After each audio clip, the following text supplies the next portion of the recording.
In momentarily. Supported by Verso Studios, created locally and shared with the world.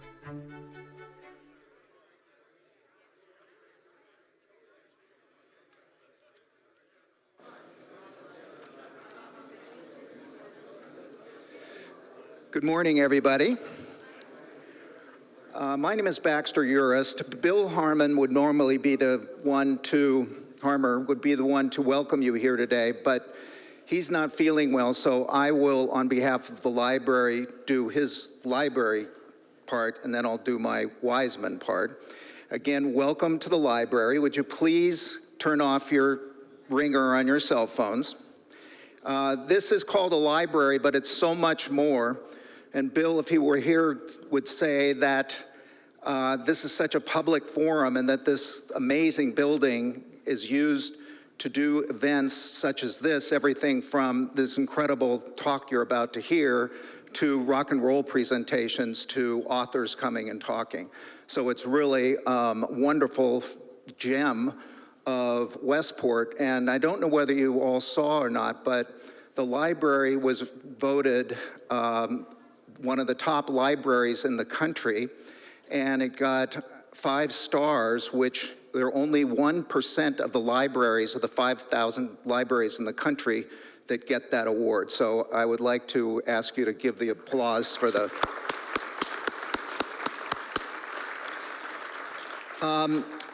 Now, I'm going to introduce Baxter Urist, who's the president of the Wiseman. Come on up, Baxter. Thank you. Good morning, Wiseman.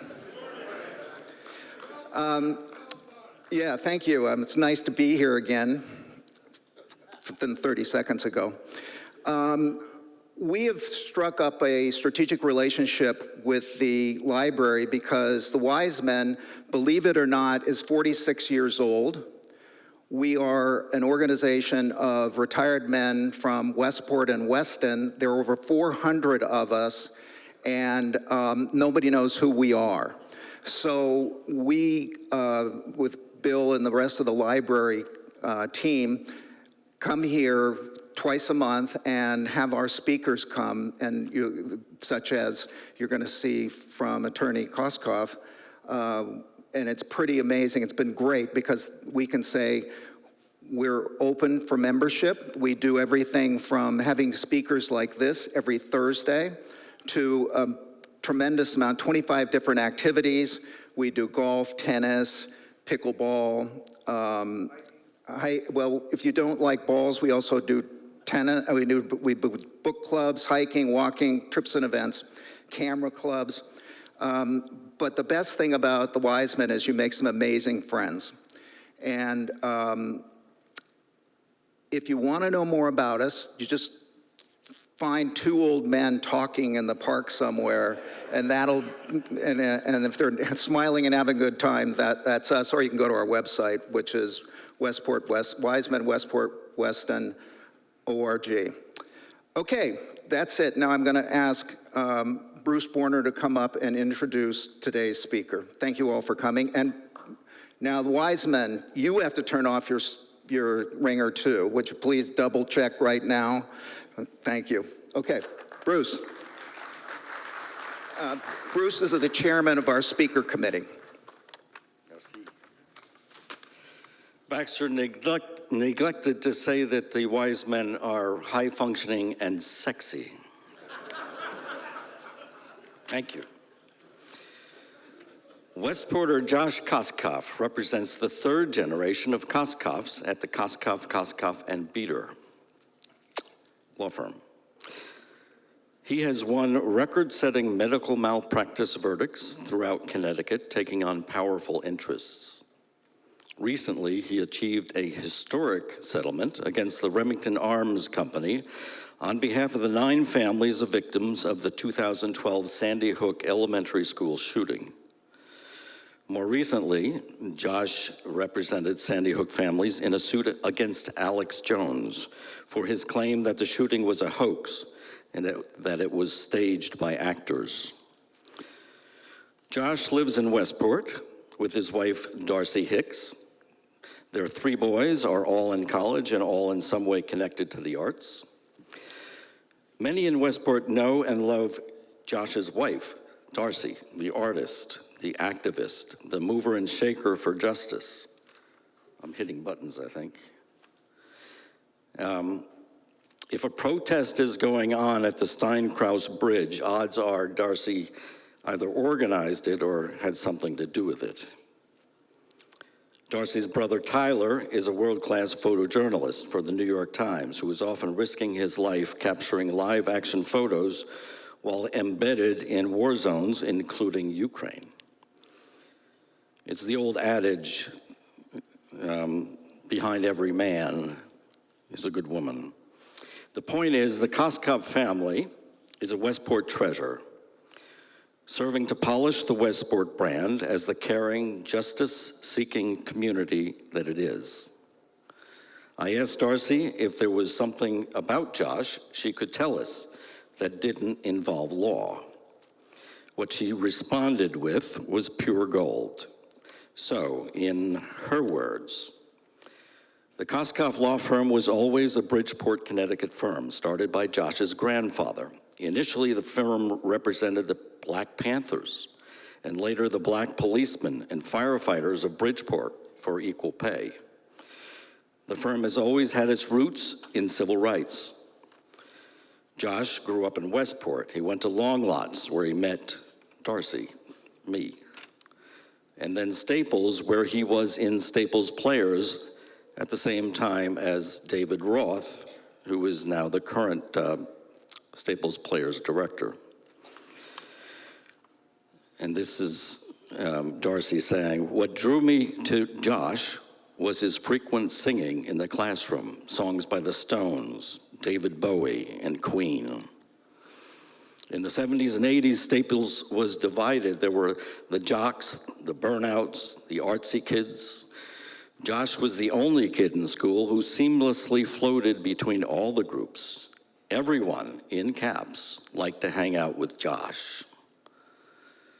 Final point. The wise men invited Josh to speak to our group in November, which he did. But he did not have time to get to the part about Alex Jones. We were riveted to his talk about the Remington Arms case. We asked if he'd return to give what is now part 2, and if he'd do it at the library, opening it up to the community. And so here we are. If you'd like a link to the recording of part 1, there is a sign-up sheet at that back table over there, where if you put your email address down, the wise men will send you the link to part 1. And now, it is with great pleasure I introduce you to you, Attorney Josh Koskoff.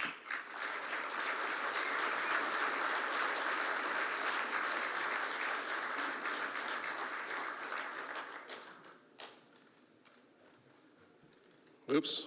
Thank you, Bruce. Like many of you maybe wondered, what do people, you'd like to be at your own funeral to hear what people have to say, but I think I just got a glimpse of that. So it's a great day for me. Let me just plug in here. I forgot to ask you, Bruce, how much time do you want me to speak for? I was thinking maybe a few hours, 4 or 5 hours maybe, everybody. No bathroom breaks. So thank you for having me and for being here to listen to everybody's favorite human being, Alex Jones. I have a lot to say and share with you. I want to share with you a bit about who Alex Jones is, how he got his start, and how he became who he was. And I want to give you some inside scoop on the trial, show you go over what happened, and leave maybe with some food for thought. And I want to start with an authoritative source, at least on all things biblical, the Bible, which I often don't do, but when God, according to the Bible, cast Satan out of heaven, he said this: "By the multitude of thy merchandise They have filled the midst of thee with violence, and thou hast sinned, and therefore I will cast thee as profane out of the mountain of God. The multitude of thy merchandise. That's Ezekiel. We have this bouncy emphasis added. Thy merchandise.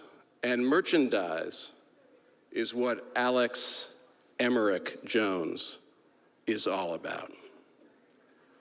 What do we mean by merchandise?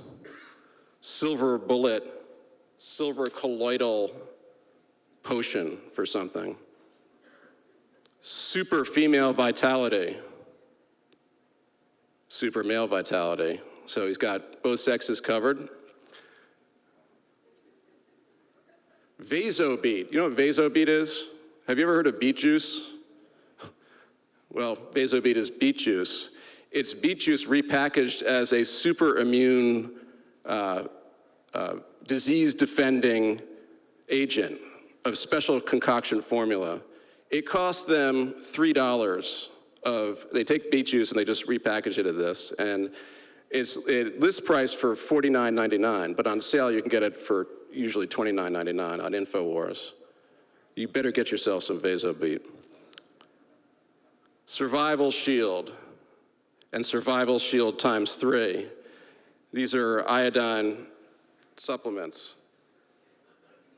And he's all about pushing this. Everybody needs iodine, not just the kind you get from salt, but the special kind they sell at InfoWars. Oops.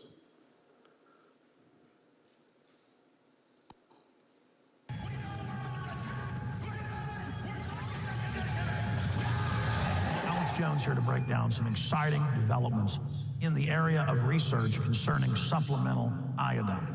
It's nothing less than phenomenal. I began to get into iodine a few years ago because it was helping me and my family so much get healthy and detoxify. And I used some of the mainline iodine supplements and they upset my stomach and I had some issues with it. Until I discovered a product being developed by Dr. Group, who I was already interviewing as an expert on my radio show, and I began taking the product before he actually rolled it out. You now know it as Survival Shield True Nascent Iodine that your body can really absorb. Then, about a year ago, he said, listen, if you think this is powerful, I'm going to come out with rare earth, deep earth crystals that are incredibly powerful that no one else has as a source for their iodine from between 7,000 and 12,000 feet, literally drilled out of the ground. You put it on a hot plate and it turns into the pure gas. No one else has 99.99% pure iodine. And the results that I personally have had have been life-changing. I was over 270 pounds. And with the iodine, exercise, and better diet, I have lost now more than 50 pounds total, and I'm continuing to lose the weight. I have more energy, my libido, all this crap came out of my skin. I believe our research is conclusive. This is the best iodine out there. And I know this for a fact. Nobody else has got iodine based on these pure crystals, ladies and gentlemen. This is innovating. This is trailblazing. And the best part is it helps fund Infowars.com, the radio show, the TV show, the whole media operation promoting true libertarian ideas. For a limited time, experience the ancient power of Survival Shield X2. Take advantage of this unprecedented 30% off Super Detox special at InfoWarsLive.com. All right, so you're all set for your iodine needs in the here and present future. It's amazing what an empire you can build by selling these products to gullible people or to people who are looking for some answers in their lives. Who would buy these products and why?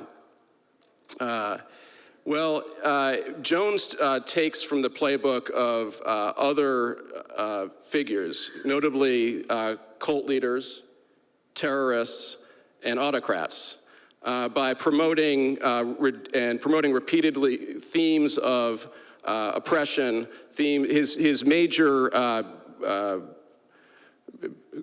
raison d'etre, his major message is that the world is filled of global and corporate elites and media elites that are coming to enslave you, take away your guns, and depopulate you.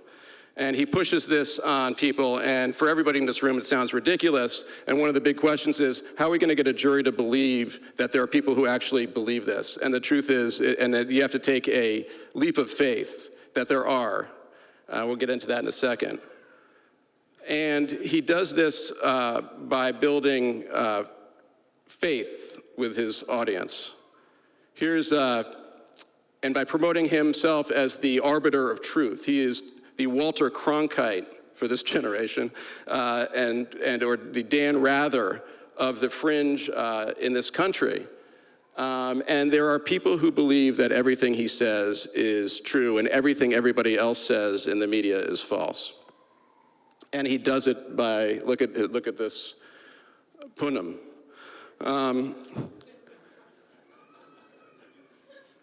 And here's some more material from his site. From implanted microchips to the police state, the Alex Jones Show has the daily developments and important guests to bring you the real truth and nothing but.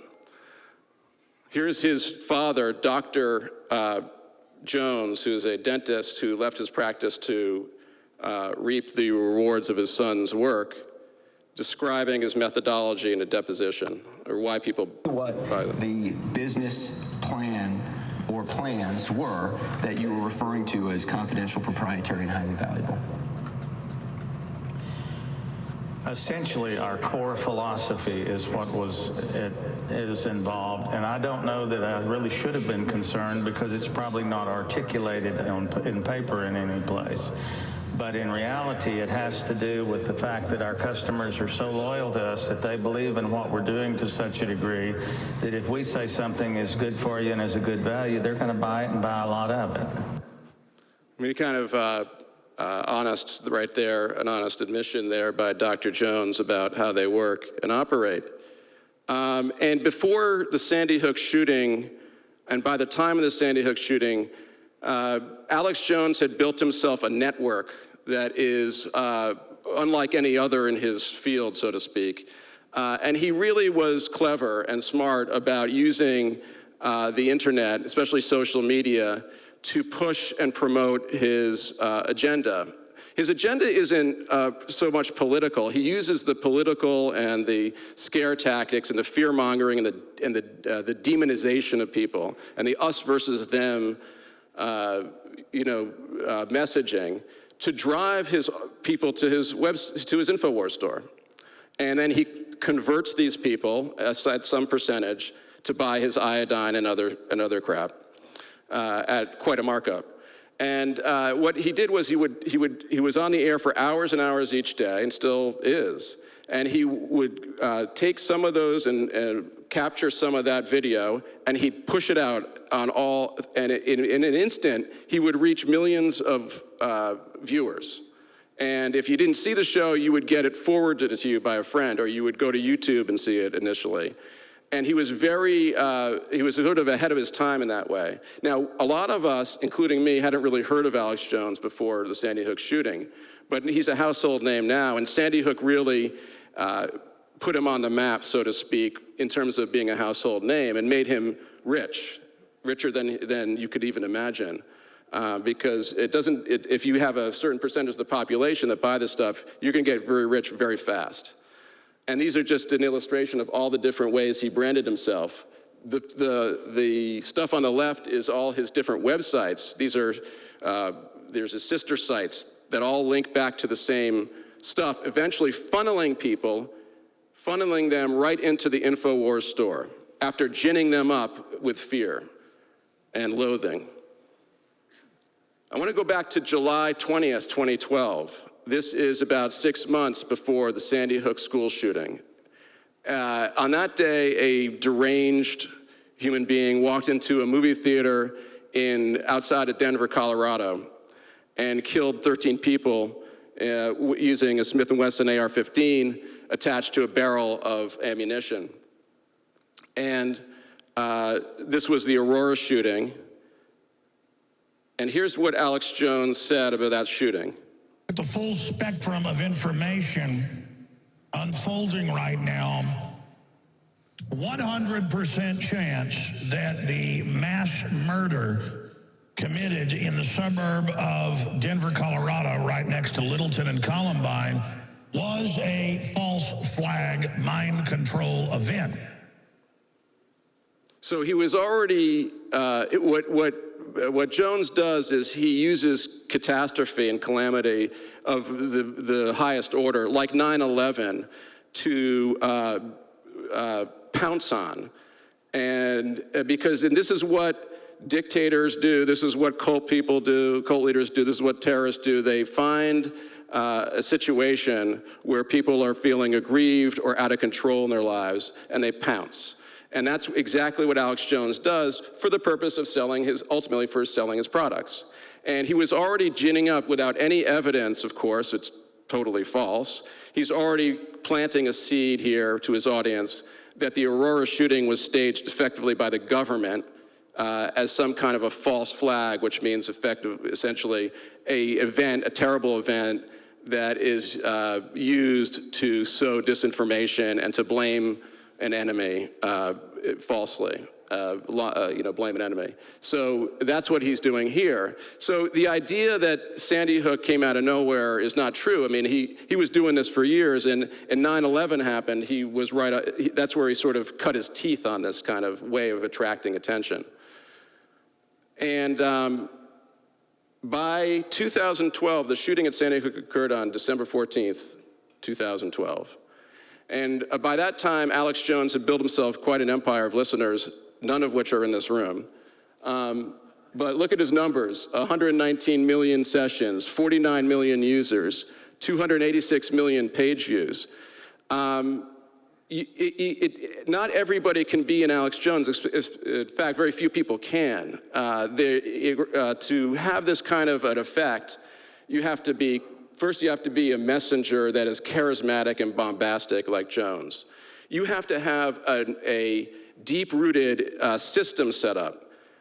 They did this, al-Awlaki, who was Osama bin Laden's right-hand man, is widely credited as being the mastermind behind Al-Qaeda. And he was a mastermind because he was able to manipulate social media and the internet to reach a very wide audience. And so Jones had this all for about a decade, he had built up this infrastructure in which he was ready to put poison that would immediately go out to millions of people across the country and the world. And so he was ideally situated as of December 14, 2012, for destruction and for profit in his case. And he understood, Alex Jones understood the harm that could come from this. In fact, in Rolling Stone magazine in 2011, he said, "Some unstable people are drawn to the bright flame of enlightenment that is so-called conspiracy culture. Some trees are going to become uprooted in a storm like this. Some trees are going to become unrooted." And those trees that became unrooted had a profound effect and continue to have a profound effect on the families that lost people at Sandy Hook. Sandy Hook Elementary School in the morning of 12/14/12 at 9:35.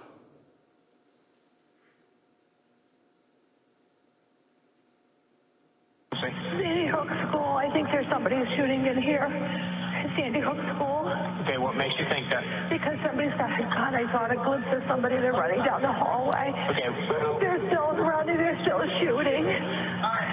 Sandy Hook School, please. Barbara. Down 911, what's the location of your emergency? Sandy Hook Elementary School, 12 Dickinson That's Robbie Drive. Parker. You're gonna hear What's about going on him. down there? I believe they're shooting at the front glass. Something's going on. All right, I want you to stand on the line. Where are you in the school? I'm down the corridor. All right, I want you to take cover. Jen, get the sergeant.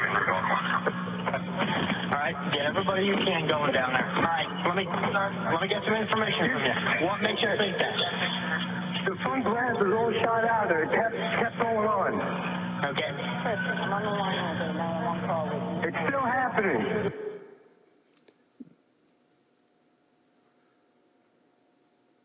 The assault at Sandy Hook Elementary School lasted in my view, for 4 minutes and 59 seconds.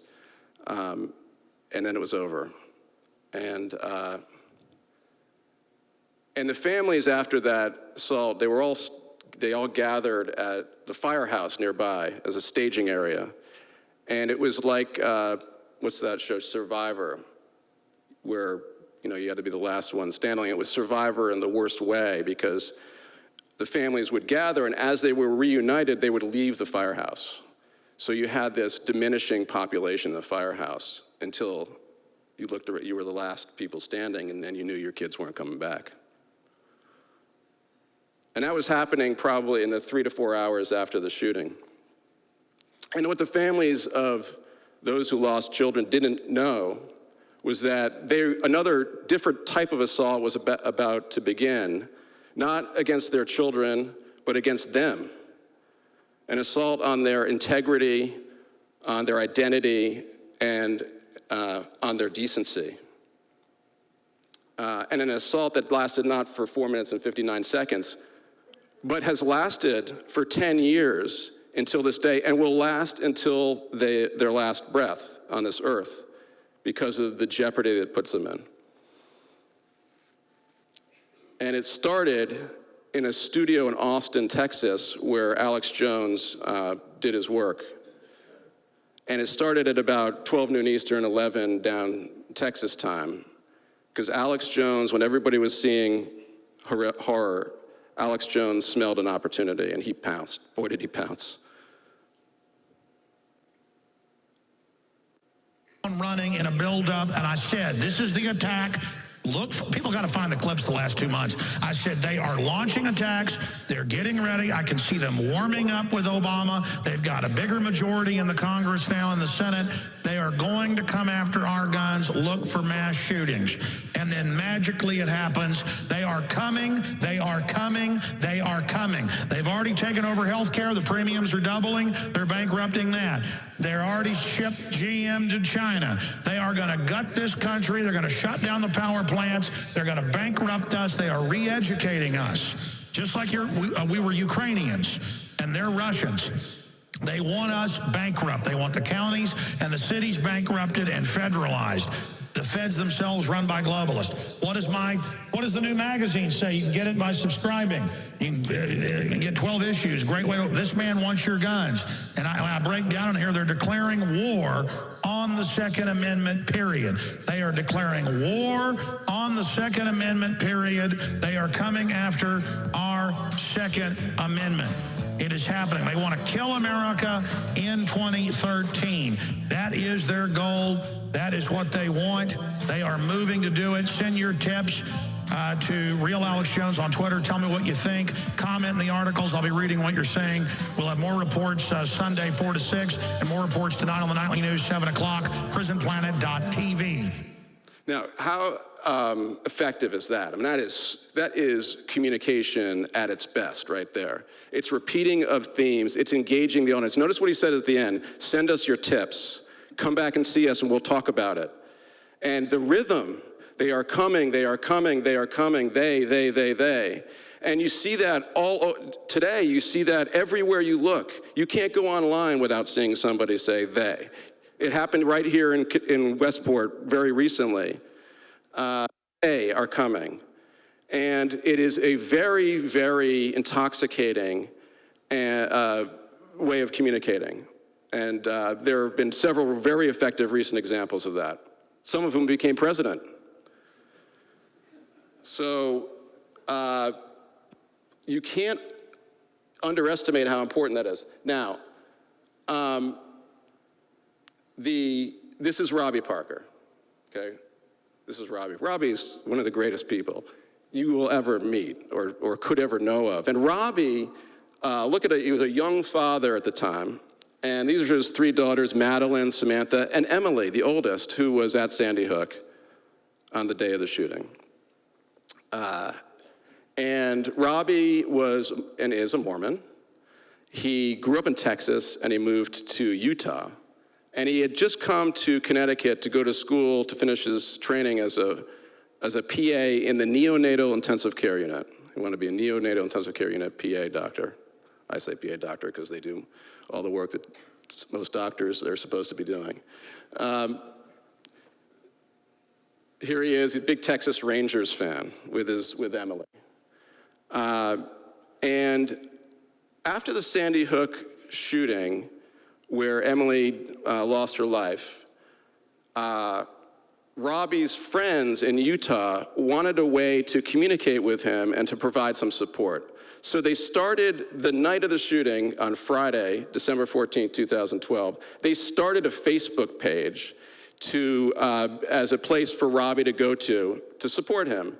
And they told Robbie about it, and Robbie stayed up late looking at the well wishes, getting comfort from that, both on Friday and then Saturday, and of course, and continuing on. But the problem was the press, who is not blameless in any of this, was seized on Sandy Hook in a different type of way than Alex Jones did, but they were in the family's lawns. They were bringing food, disguising themselves as delivery people for food. They were camping out in their driveways. They were all over the families and anybody related to them to get an angle, a story, a scoop, this tragedy porn that is experienced every time there is a mass shooting that guts us. And the press was all over his friends in Utah. And so Robbie, being the type of person he is, didn't want his friends hounded. And so he said, I will speak. And he agreed to a one-on-one interview with CNN that was supposed to be taped in his mind. That's the way it was presented to him. And it turned out it wasn't anything like that. And here's what happened. He shows up,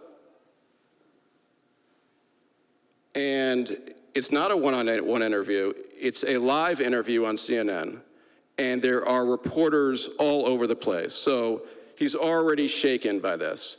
And he's doing this really to clear the record and stop the press from hounding his friends. And here's the beginning of that. Oops.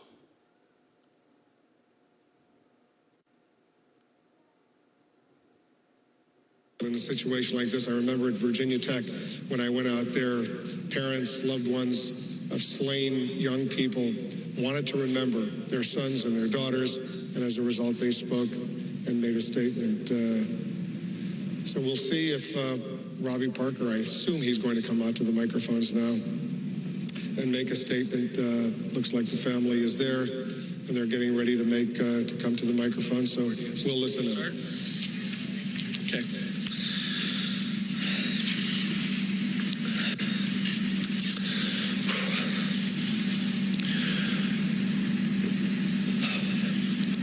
So my name's Robbie Parker. My family is one of the families that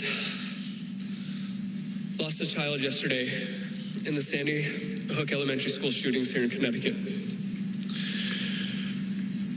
I've been contacted by so many people and agencies wanting to know how we're doing, and I just thought that this might be the best way to share those feelings with everybody.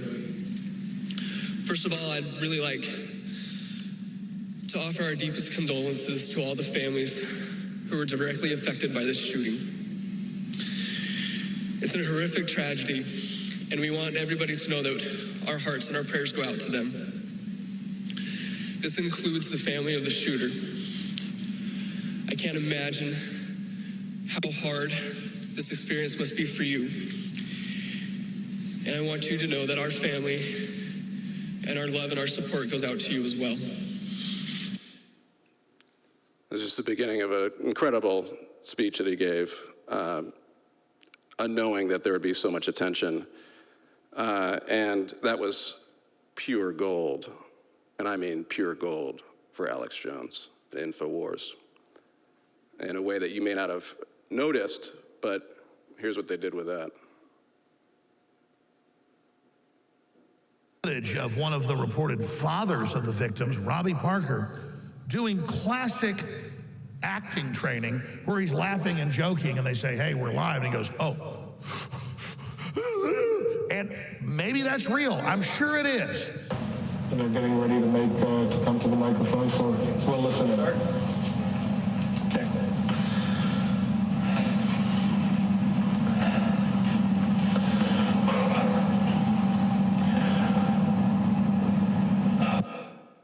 Of course, they don't show any of the speech he gave. But what they did was they took that moment before he gave the speech. Did you guys notice that Robbie smiled quite brightly?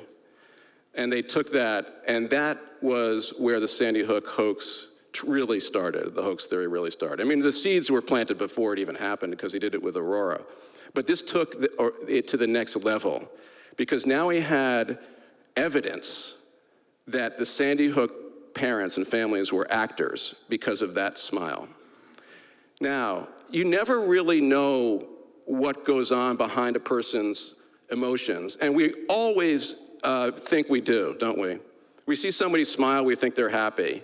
We see somebody angry, we assume they're angry with us, or there's something, or we are almost universally bad guessers, and yet we do it all the time. What was Robbie smiling about? And it is an unusual thing to see in this situation. Was it just that he was anxious? Maybe. But what he was actually smiling about was he was smiling because his dad told a joke. When Robbie was growing up, his lifelong dream was to be a baseball player for the Texas Rangers. And it's fair to say, and I say this with great respect to Robbie, that he was not a great baseball player. He didn't even make his, he played a little bit in high school, but in college that was the end of the road for him. But the college baseball team did offer him the job as the team mascot. And so he dressed up as Augie the elephant. And it was a lifelong joke that they would sometimes call him Augie. So to break the tension on his way up to the microphone, his dad said, "Go get him, Augie." Typical dad joke. And that's why Robbie smiled. And of course he was nervous. And he feels so guilty about that, which came out at the trial.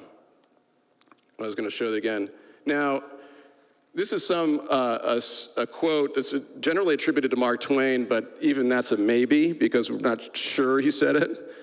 But a lie can travel halfway around the world before the truth is putting on its shoes. Now you have this network that you've set up over a decade, and you have millions of listeners. And as soon as that piece of product gets put out, which is really repackaged and put on YouTube and Facebook, and it reaches exponentially and saturates every corner of America. And all of a sudden, all of his listeners become activated by this new thing that the Sandy Hook families are actors.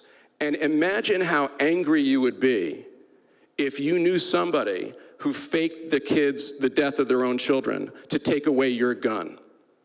Can you imagine how angry you would be? And what kind of a despicable human being would fake the death of their children to take away something that you own? That person is as low a person as you could possibly imagine. And it can cause even people who wouldn't normally do bad things to do bad things. It's like believing your vote has been stolen. It's very agitating. And Jones kept talking about Sandy Hook even long after the state police report issued the final word on it in November of 2013, conclusively establishing what happened. So if there is even a journalistic angle to trying to say, well, what exactly happened, it was clearly over by November of 2013. Because one of Jones's defenses was, I was just doing journalism looking into what happened. And we should look into things that happened, shouldn't we? We should look into terrible events. We have to. That is the journalist's job. But of course, he wasn't doing any of that, really. So it should have been the last word. But here's the problem. Look at these numbers. 2012, 119 sessions. 2013, 179 million, right? This comes from analytics that we were able to get out of InfoWars. So look at that boost in an audience, in sessions, 50%. Users, 49 million to 73 million. Page views, 286 million to 427 million. He couldn't quit Sandy Hook because it was too enriching to him. And it blew him up. That's why we all know who he is. That's why we all know who he is, although he had a big audience before. And you don't know who they are. People don't walk around saying, I'm an Alex Jones fan. They could be anywhere. And that's really a problem when you try to go about life and try to recover from a loss of a child. So this is the audience that he spiked largely off the backs of the pain of the Sandy Hook families. And we showed these charts to the jury in our Connecticut case. Here he is, though. And that's why I'm so desperate and freaked out. This is not fun. You know, getting up here telling you this, somebody's got to tell you the truth. Somebody's got to stand against these people. Somebody's got to do it. And then there was a lawsuit. We filed a lawsuit. There was a lawsuit filed in Texas in 2016. So Alex Jones made a very transparent attempt to put an end to his own lie and his own hoax that he started, and for some damage control. But he really couldn't pull it off with any degree of... If children were lost in Sandy Hook, my heart goes out to each and every one of those parents and the people that say they're parents that I see on the news. The only problem is I've watched a lot of soap operas, and I've seen actors before. And I know when I'm watching a movie, and I know when I'm watching something real. Let's look at the Sandy Hook. That was billed as Alex Jones' final statement on Sandy Hook. And when we went to get all the videos of Alex Jones talking about Sandy Hook, we couldn't get them out of InfoWars. They had apparently lost them.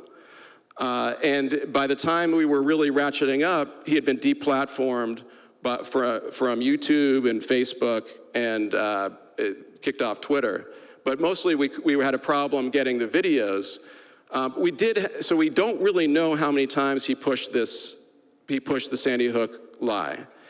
But we do have a ledger from his radio shows and how many times he talked to it. Now, of course, this was the last time he talked about Sandy Hook, was, according to the final statement, it says right here, November 18th, 2016. Except for these times are all other times that he talked about Sandy Hook. Almost about 95% of these occur after this final statement, almost all of them except for 4 or 5. So he kept talking about it, and this is only up to October of 21. But we know he kept talking about it through the trial, because he couldn't stop. It was raking in too much money for him. And even after he knew what these families were going through, he kept talking about it. Here's the type of... Laughing, going, watch this, and then going, method acting, going, I mean, it's just ridiculous. You got coroners that start laughing, and I don't mean uncomfortably. I mean like laughing with the state police when they're giving press conferences. I mean, it just is the fakest thing since the $3 bill. And you better get ready for more of it, folks. Now let's go to his 3 minutes to the school board there in Connecticut. My name is Wolfgang Helbig. I'm from Lake County, Florida, a town called Sorrento, Florida. I'm a national school safety consultant. For the last 25 years, I've traveled the country. And you look at me like I'm here today to create a problem. So he had the thing about leaders, cult leaders, autocrats, terrorists, is they engage other people and give those people an audience that otherwise wouldn't have one. And one of those people was this guy, Wolfgang Halbig, who held himself out as an expert in school security, and to this day assails the families and talks about Sandy Hook being fake. He said that Sandy Hook had been the school had been a toxic waste dump. Here he is talking. You know, people forget.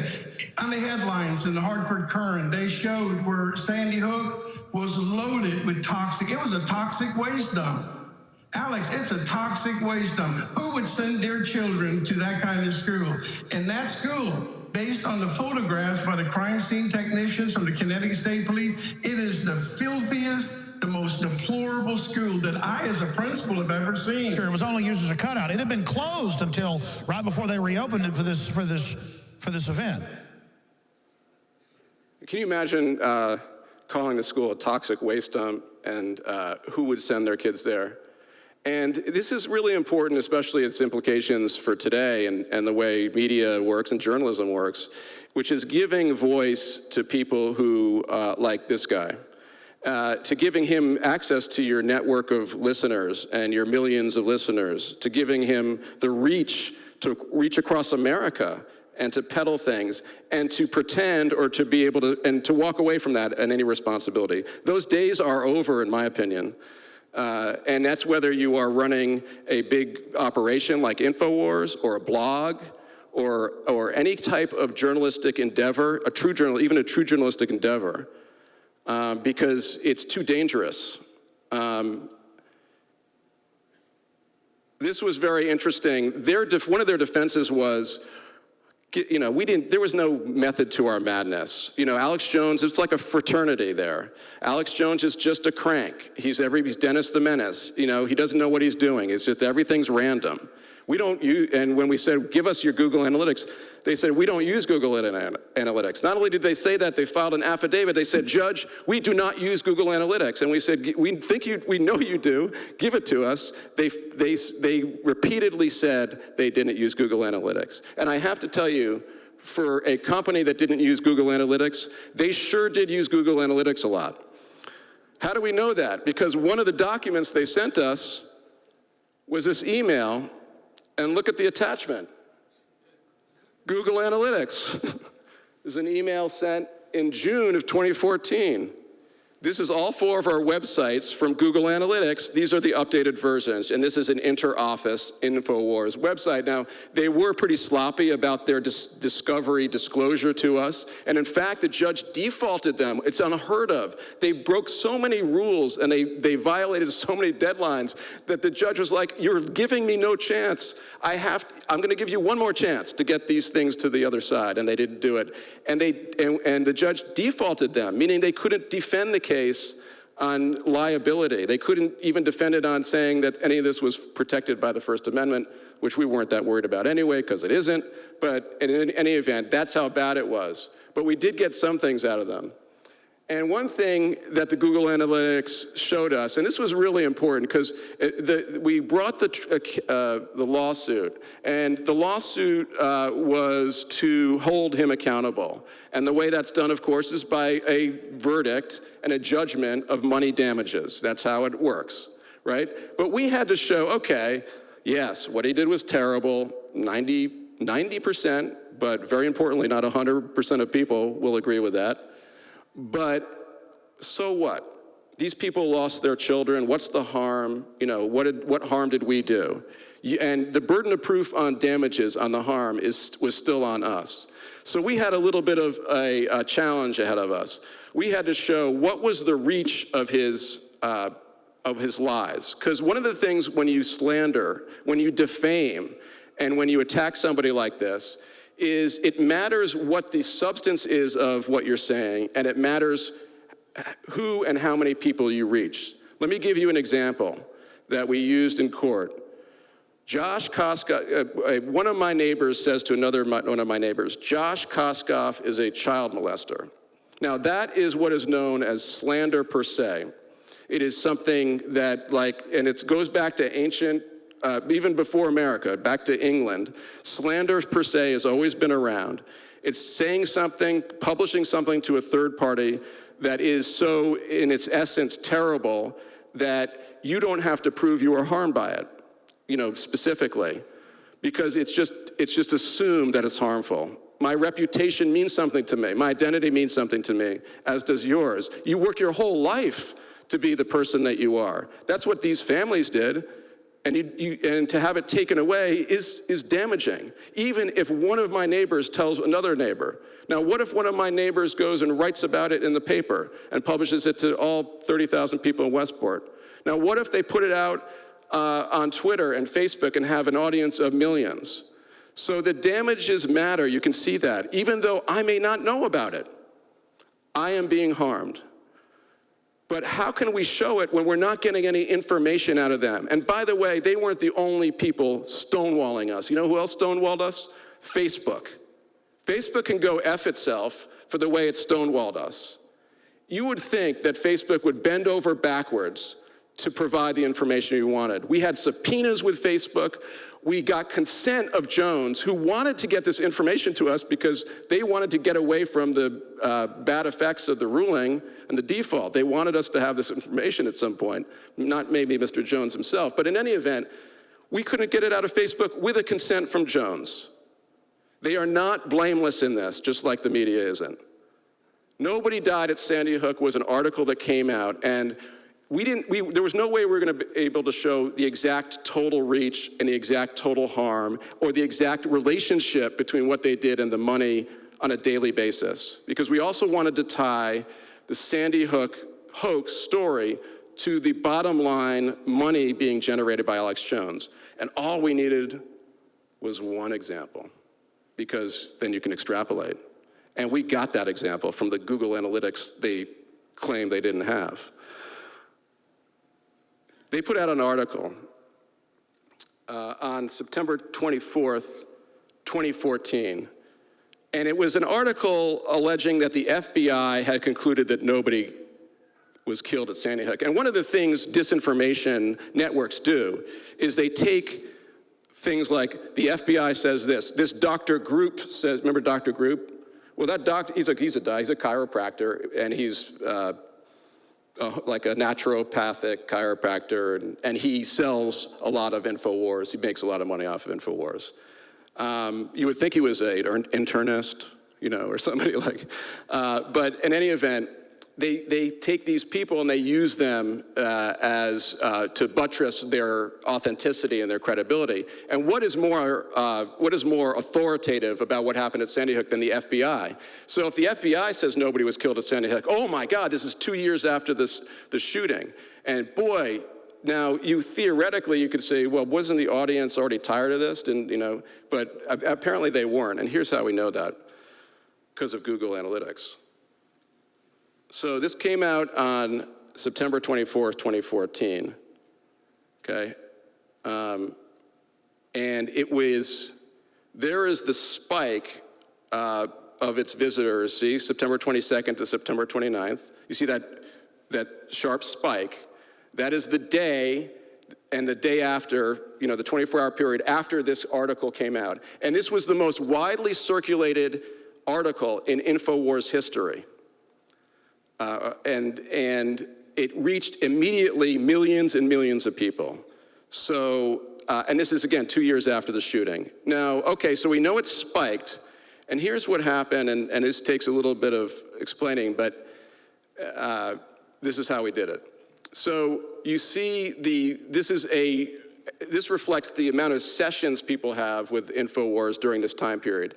And let's just talk about the sessions first. You see, September 23rd, it's 543,000. September 24th, which captures a little bit of that period right after the publication of the article on that day, 1.078, so it's doubling. And then September 25th, which is the first full day after the article. Now imagine the article.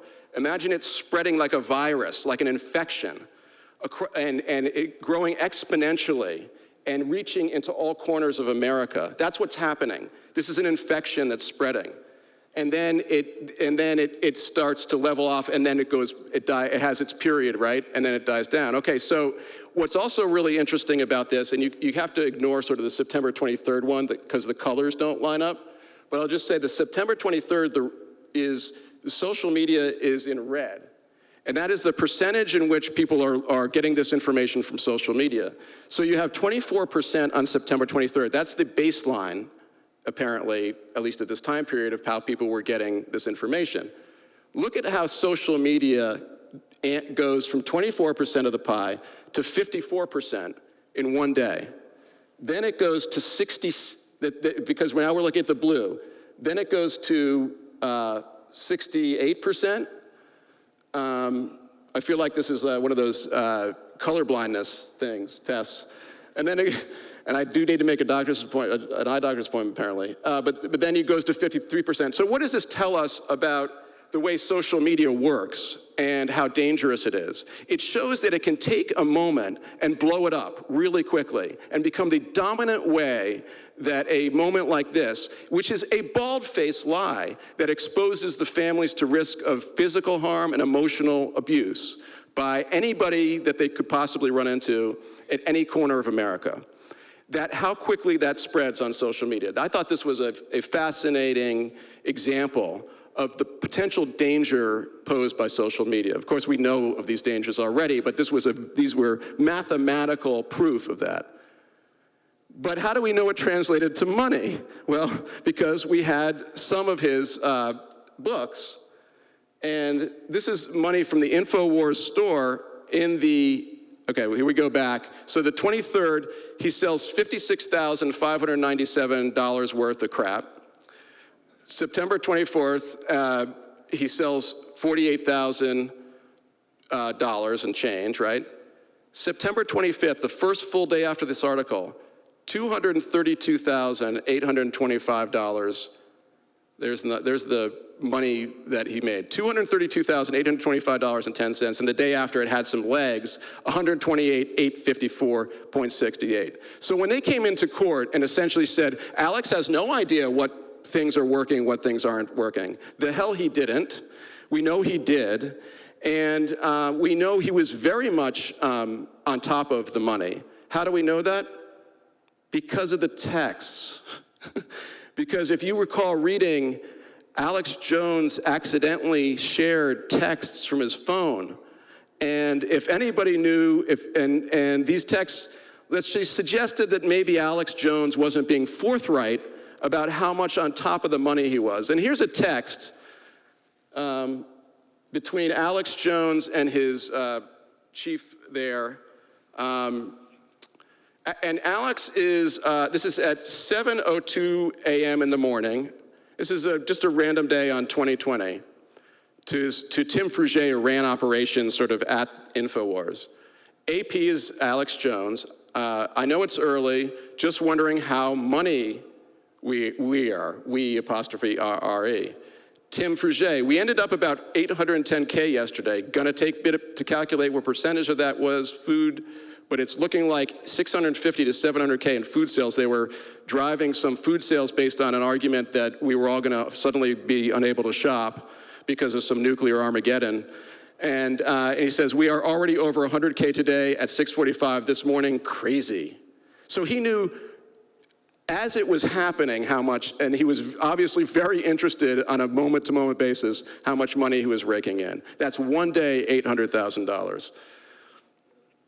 So how did we calculate, though? We still didn't know what the reach was, and Facebook wasn't helping us, and of course InfoWars really wasn't helping us, and YouTube, and he had been deplatformed, but we had collected the information. We were able to get the information from YouTube before they took him off the site.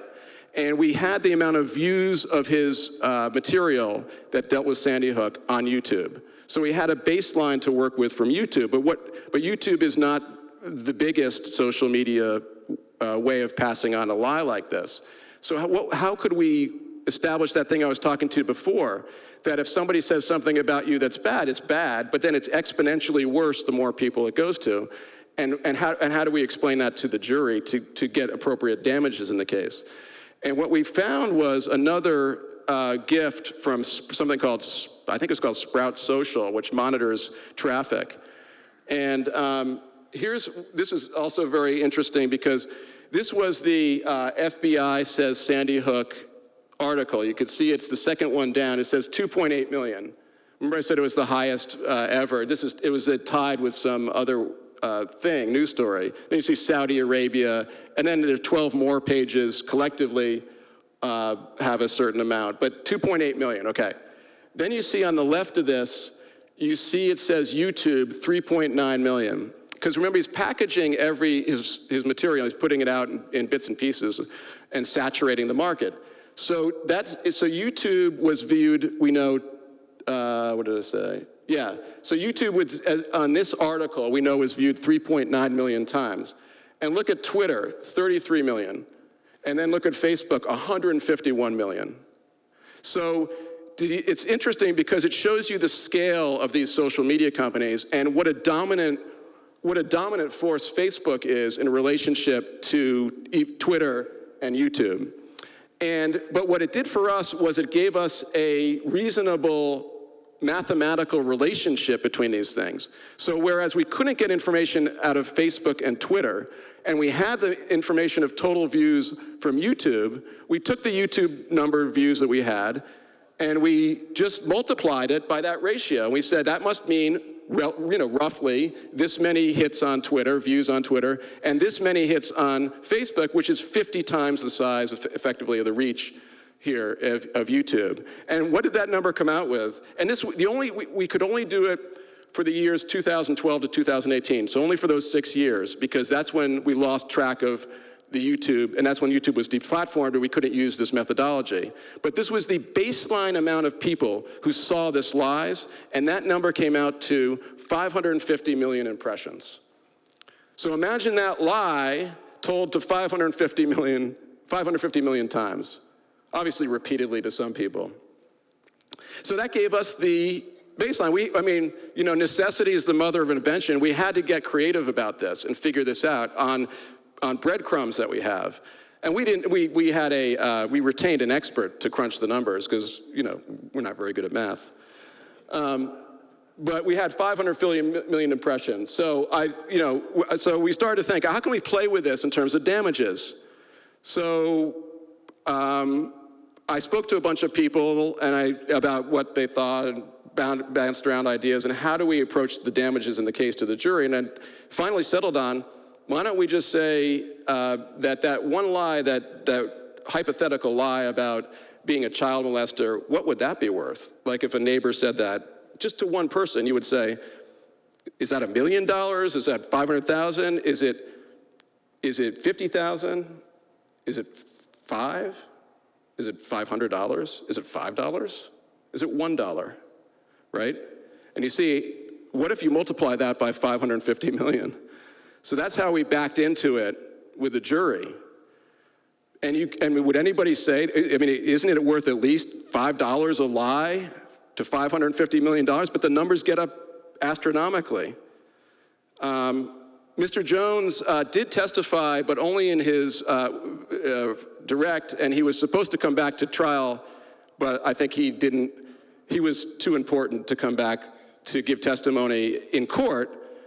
But he did use the courthouse as a great place to hold press conferences. This is a photograph I took from the third floor of the courthouse is where the trial was. And we had a break, and Jones was supposed to testify that day. And he did fly up to give this press conference. And I looked out the window during the break, and I had Mark Barden on the stand, who was one of the family members. And I said, Mark, I was horrified by this. And by the way, what do you see here? You see Alex Jones, he's on the right. Look, he's talking. Look at the gaggle of press.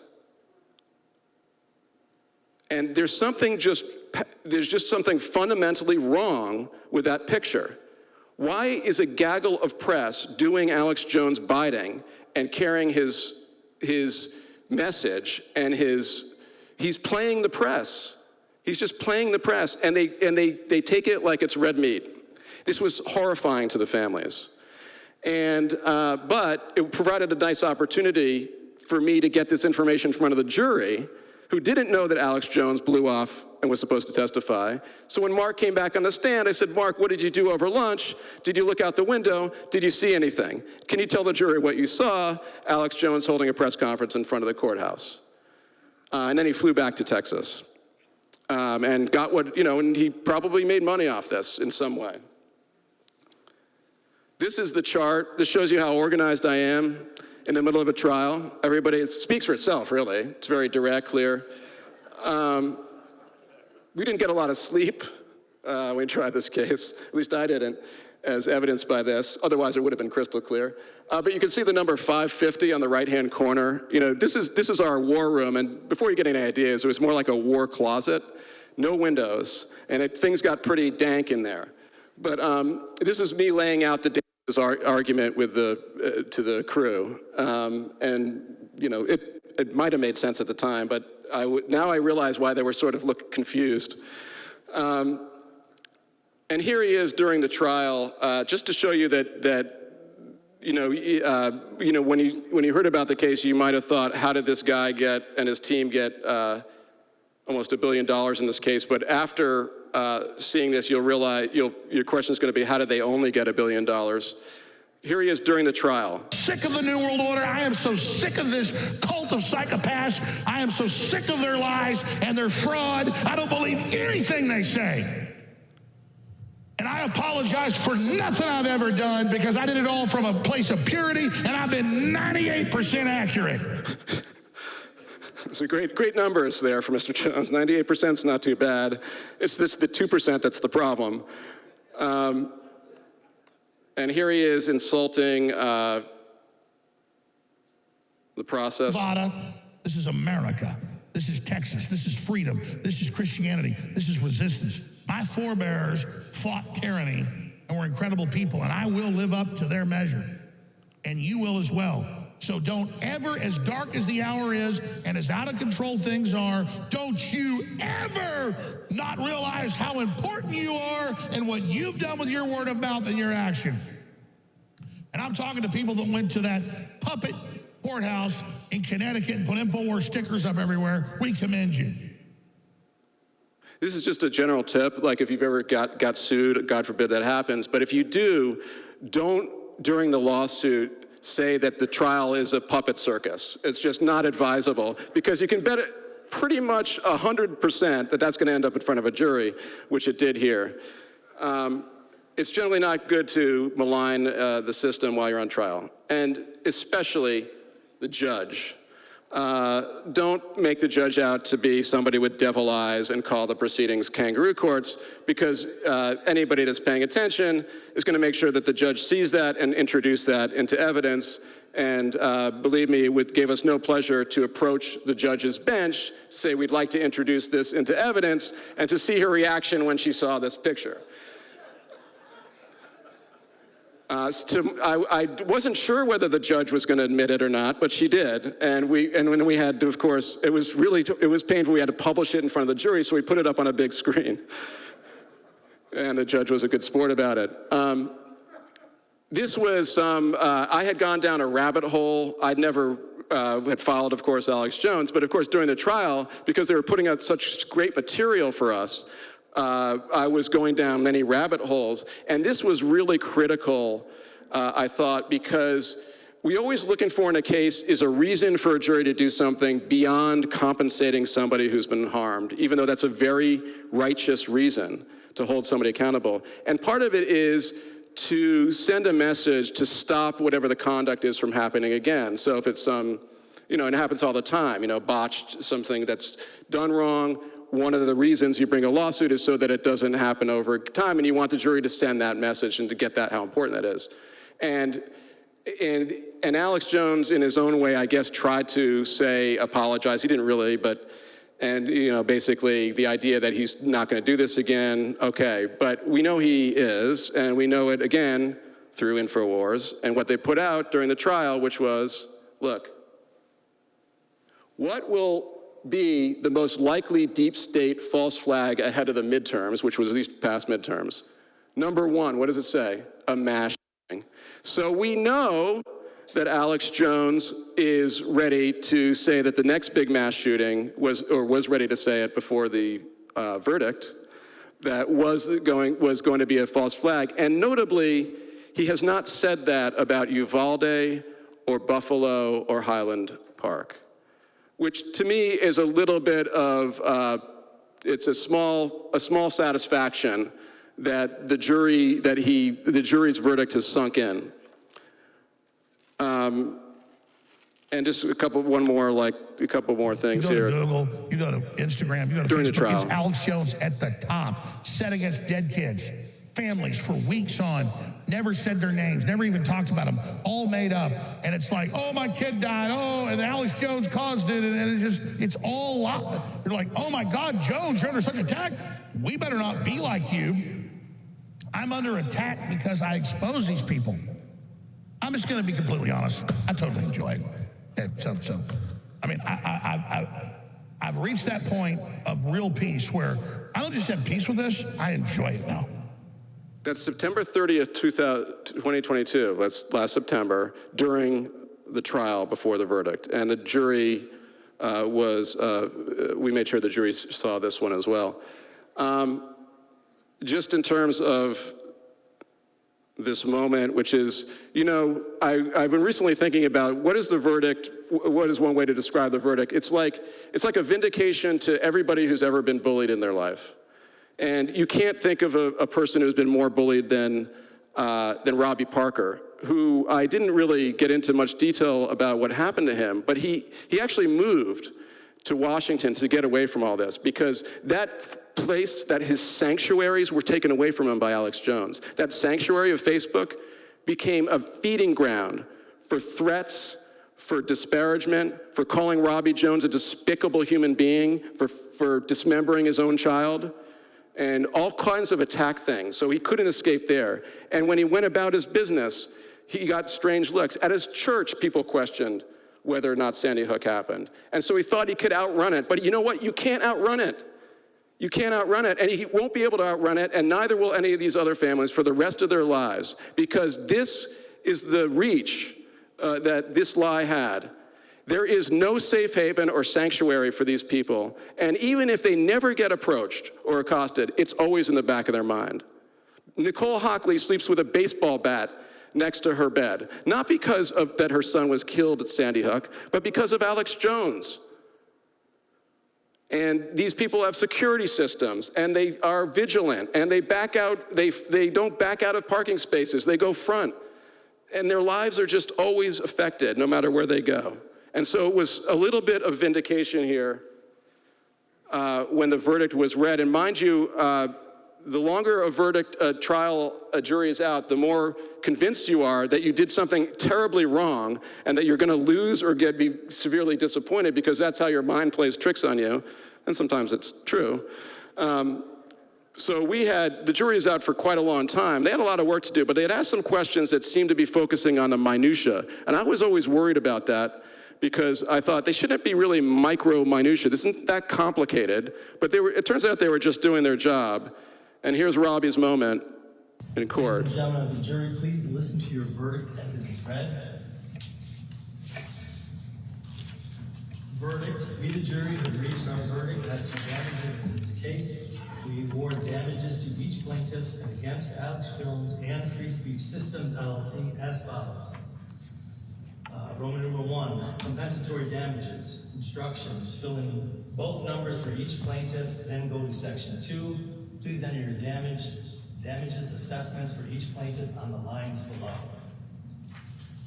To plaintiff Robbie Parker: A, defamation / slander damages, past and future, $60 million. B, emotional distress damages, past and future, $60 million. Total fair, just, and reasonable damages to plaintiff Robert Parker and against Alex Jones and Free Speech Systems, and line A and line B, total $120 million. Initialed by juror number 1.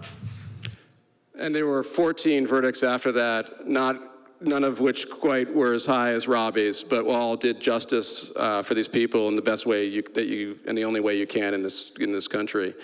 So it was really a great result for Robbie's courage and the courage of the families to bring this case. I just want to touch on a few things while I have the microphone, because things that are very important to our daily lives and increasingly important. Historically, if you would ask me 20 years ago about the First Amendment, I would have called myself a First Amendment absolutist. I was raised to believe in the First Amendment like a bedrock principle, and it is a bedrock principle. There's no doubt. But just like AR-15s could not have been envisioned by the fathers or the drafters of the Constitution, neither could the internet, neither could social media, neither could that marketplace have been perceived of or thought of even in the remotest sense. So when the First Amendment was drafted, the marketplace of ideas was a literal marketplace. It was somebody standing in a town square sharing their ideas. And you know what? You couldn't just sit back in your underwear and type out something and not look people in the eye and share some distorted view. You had to look in the mirror and then walk out and put yourself out there. You had to make an effort. You had to make an effort. And there had to be conviction in what you were saying. And so that was the marketplace that the Constitution was contemplating. And the only other way you could do it is if you had a printing press or something. And of course, that meant you had to invest money and time and thought into what you were saying. And the normal impediments to being a sociopath, basically, are the way we see other people, the way we interact with other people. Those are governors on our decency. But if you take those away, our decency goes away. That's what's happening. And it's not just happening across America, it's happening in our town. It's happening in our town. So when you hear the marketplace of, if Elon Musk talks about the marketplace of ideas one more time, I'm gonna go off Twitter. And then he's gonna be bankrupt. It's not the marketplace of ideas in any way, shape, or form. So you can be, but it's troubling for people who are woke, evolved, forget about woke, evolved, thinking people who grew up believing in the First Amendment. It's a troubling line for us, isn't it, to this line. But just think about it that way. It is in no way, shape, it's like if you believed in, as ardently as a gun, if you believed in the right to own a gun, but you can also say, yeah, but an AR-15, that's another story. That's sort of, there's a gray area here, and that's where we all need to be. This was just something, and this is a small example. I took out the names because it's not important. But there was a recent kerfuffle, everybody knows about it, the Westport Library, and it was a lot of miscommunication, and I think everybody would agree, something that everybody wishes didn't happen. But it touched on some things that are very animating today. It touched on wokeism, which has really become now anti-wokeism, and woke. What does woke even mean? Does it just simply mean people who care about other people, like I believe it kind of means? And is anti-woke really just a code for this movement that's going on in America and around the country that wants to bring back the good old days of yesteryear, in which different people were categorized in a different way. And of course, again, the truth is somewhere. There's gray area in this. But there was this thing that came out with this mural, and all people had to hear was that there was somebody who had pointed out that the mural wasn't accurate. Somebody who was brought in simply to help the library advise, not intending to be part of a public debate over this, and really just answering the call of the library as a thoughtful journalist. And that's what she did. Oh boy, did that ever cause a ruckus, didn't it? She had nothing to do with the taking down of the mural, but didn't matter because all the crowd heard, all the mob heard was they immediately said woke. And this person happens to be a minority. So it just checked a lot of boxes, and it happened to be about our heritage, George Washington and all this heritage that we grew up with. And it inspired such hatred and vitriol and easy accusations. Here's something online. Here is the list of public who have violated the public trust and showed extraordinary poor judgment, and as a consequence need to step down. Now that's okay, that's a sober, comment. That's that, but it's just the start of something. And they list Harold Bailey, Ramin Ganeshram, Bill Harmer, Darcy Hicks, my better half, Jeremy Price. They don't list my better half, she just is my better half. Jeremy Price. They're naming people. Now it's become, look at the next comment. We need to lighten up, especially me. And then Harold, Raymond, Bill, Darcy, and Jeremy deserve to be on a tile wall of their own where everyone can appropriately honor them at least once a day. Seems to me, although I don't have a beach sticker anymore, that there may be some wall space available in the nifty new restroom facility on South Beach in Capo. If they get to keep their title wall, can we please go to keep ours? So, it's already degrading into dehumanizing these people, one of whom is my wife, and saying that they deserve to be on a wall of a urinal. Now, is that something a human being would say to another human being to their face? No. Is that something they would say in the public square? No. And this is of course not on a scale of Alex Jones, but this is a problem. This is a problem, and I'm sorry, if you have a website or a blog, you have to be responsible for what goes on that. That is your responsibility. And it's not censorship.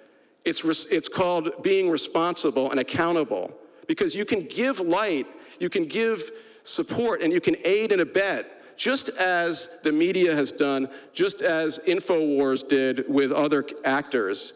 It's just a responsibility. There's no First Amendment issue here whatsoever. So this is just an example of things. Be careful, and so we can all be better at it. When you put something online, just ask yourself a simple question. Would I say this thing to this person's face? Would I say it in a public square? Would I take the time to print it? Do I feel that importantly about it? That is the marketplace of ideas that the Constitution protects us from, and I'm proud of that. We should all be. This is just one last thing to show the rhetoric and how the rhetoric is just saturates like an infection. This was a discussion at this library, I'm told. Now, I wasn't there, so this is a report. And look at the last, it had to do with anti-CRT, this idea that teaching about inclusion is indoctrination, so forth, so on. I don't understand the four corners of the argument, but the gist of it. And look at the comments that were attributed to this gentleman at this discussion. All of us on stage are taking a stand against tyranny. Who does that sound like? Somebody you just learned a lot about. You have no friends. Agencies have abandoned you. If you talk about believing in the flag or our country, they've criminalized you. Really? Have you seen anybody go to jail for talking about the flag? And you allow them to do it. You fall back in line. So you're sheep, and it's them. It's you, sheep, versus them, and you're being manipulated. Just like Alex Jones said. Just like he said. They're coming to take your guns. They're coming to enslave you. They, the government, the deep state. And it's here, right here in Westport. Right here. I'm stunned that half this audience is waiting for someone to come rescue you, you sheep. You must stand in the public square and raise your voices. Where? That'd be great. I'd love to have a public square to raise our voices. But that's not what this person's talking about. They're talking about the online slanderverse and the online maligniverse. They're coming at you. They're coming at you. We just saw Alex Jones say they are coming, they are coming, they are coming right here in Westport. And the First Amendment does not require you to give voice to that person. But it does invest in you a responsibility, because you know what? If you don't exercise the responsibility that you have, the First Amendment will end up meaning nothing and simply be a vehicle for tyrants, terrorists, and traitors. And look at this. God is always lurking in the minds of these people. God will judge you, just like Alex Jones is a Christian. Can we just leave on one last final note, which is more of an encouraging one from our friend Robbie Parker. What happened here, what happened to so many people, let it not turn into something that defines us, but something that inspires us to be better, to be more compassionate and more humble people. Let us please keep the sentiments of love that we feel for our families and the compassion that we feel for others, even complete strangers, and keep them with us at all times, not just in times of sorrow and tragedy. And may we do this so that we can better all of our communities, in all of our cities, in all our states, so that we can make everyone, everywhere in this country feel safe. Thank you. And thank you.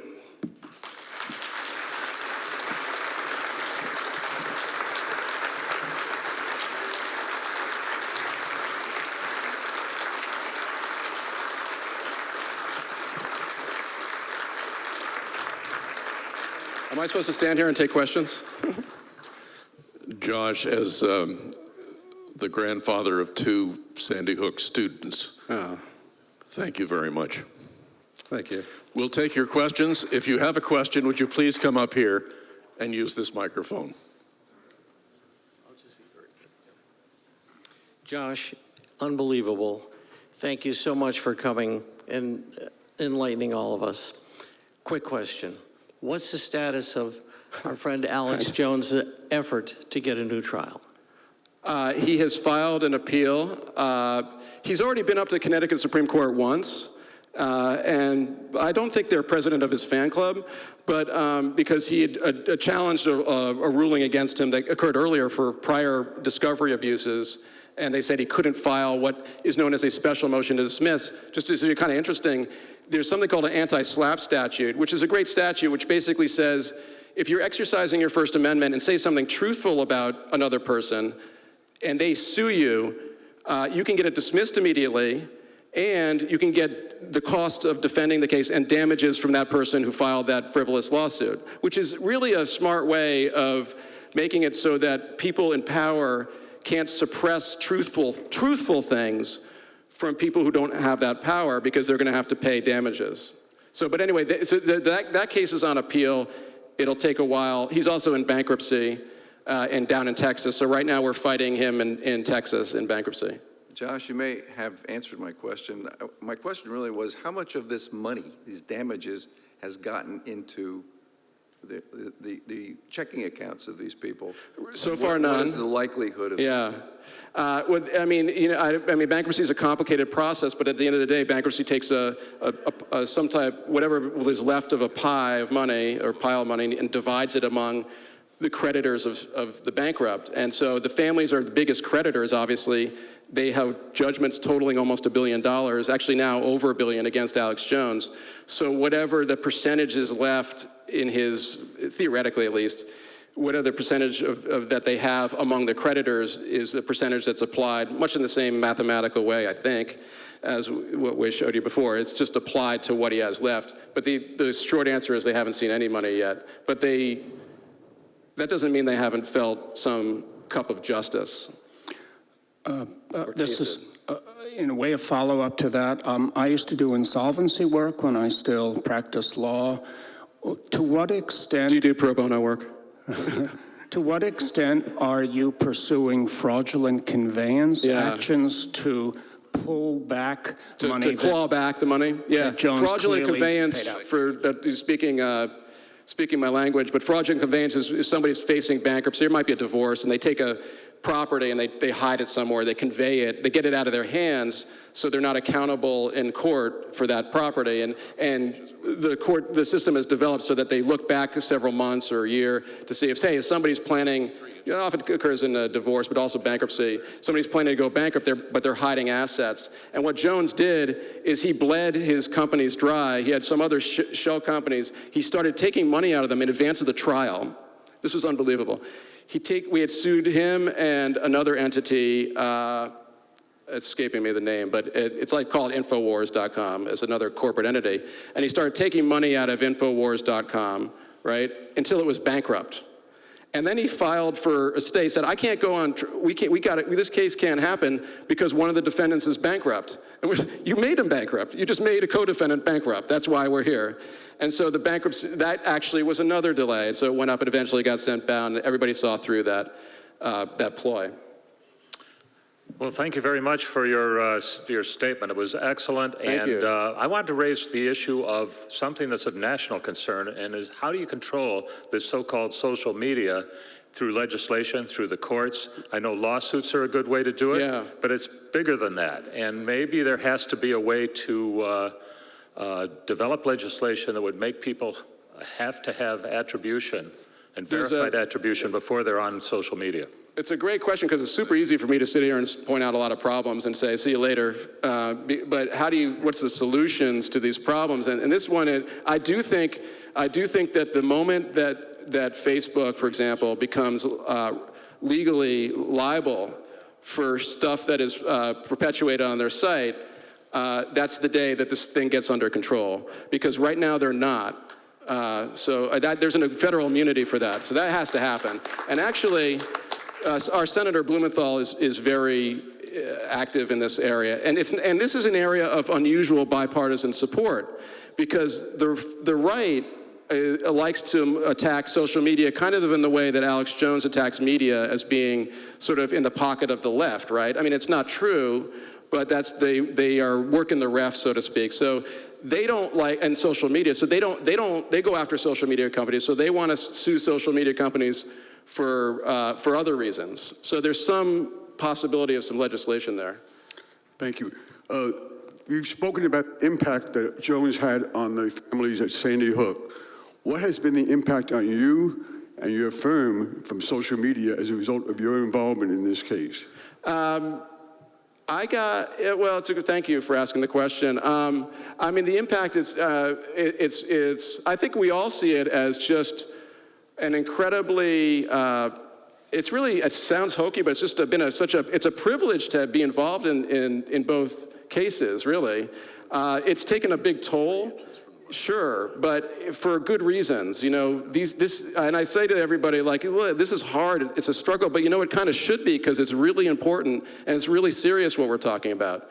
So I appreciate the question, but I mean, and it's also true when you represent people like this, that I say there aren't that many people in this situation statistically, but you just look at them, and I felt great. If they can get out of bed in the morning, we can handle these cases easy. That's easy compared to what they have to go through.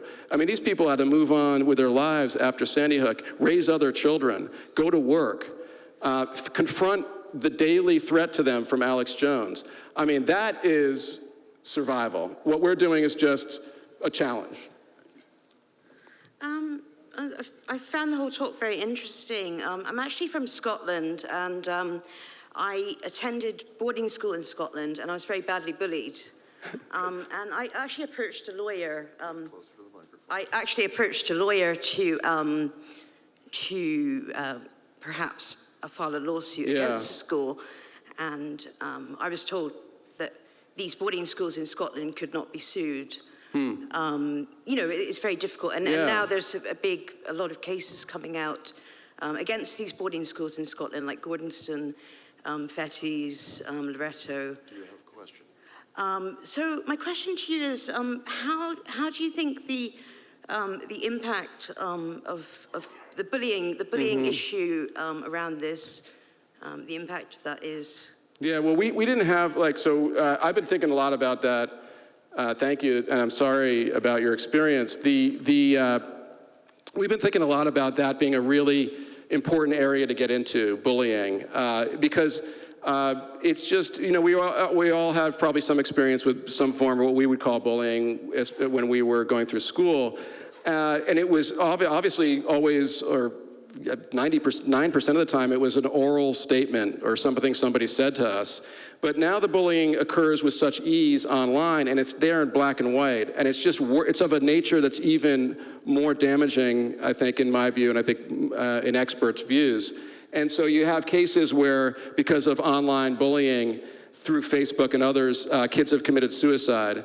And we have looked at, and beginning to look at those kinds of cases. It's so terribly sad that happens. There's actually a massive case going on right now against Facebook to allege a connection between Facebook and bulimia in young adolescent girls, and how Facebook facilitates, you know, this condition through its promotion of, you know, imagery and things like that. It's a clever case, and we'll see what happens with it. Josh, I just want to thank you on behalf of the Wiseman. Thank you, Wiseman. The town, actually the whole country. What you've done in your firm is incredible. Thank you again for speaking to us twice and really bringing it home in the very end that it happens right here in Westport. Thank you. Thank you very much. Thank you.